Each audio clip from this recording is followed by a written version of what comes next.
3. Harry's Deconstructing. Here I will discuss the thought process that the creators of Star Trek must have gone through, and how they made almost every decision correctly from a making money perspective. So you're gonna remake Star Trek, which is something that requires just as much nerd rage delicacy as, say, making the Lord of the Rings films. You can't please all the nerds out there, so you gotta get it as close as you possibly can. So what's the first thing you do? Don't make it a prequel. We all know how prequels turn out, don't we? What the fuck? Plus they already kinda did a prequel. In a universe as complex and intricate as Star Trek, making a prequel and the films that would follow it would most certainly never ever be 100% accurate. This would lead to endless complaining by Star Trek fans. 2. Nimoy yes, Shatner no. You do need to attempt to bridge the new with the old, but you must do it very simply and subtly, and not completely fuck it up like Generations. A lot of people were upset that it was only Nimoy in the film, and there was no William Shatner, including Shatner himself.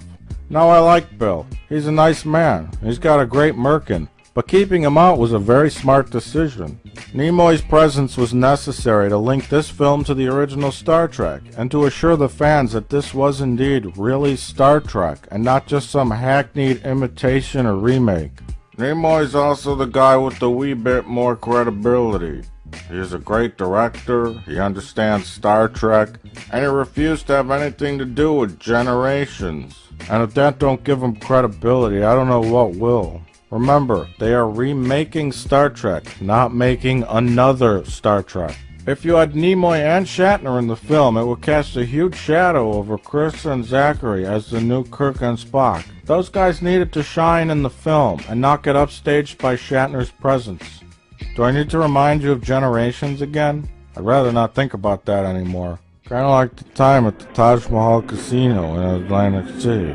I had a couple too many to drink. I was playing the single mystery bonus slot machine, and I let my first cat watch my seat while I went and took a crap. When I was in the bathroom, my cat won $1 million on the slot machine, and then skipped town. Eventually I tracked her down in Boca Raton, Florida, and then I murdered her. Number 3, don't fuck up the cast.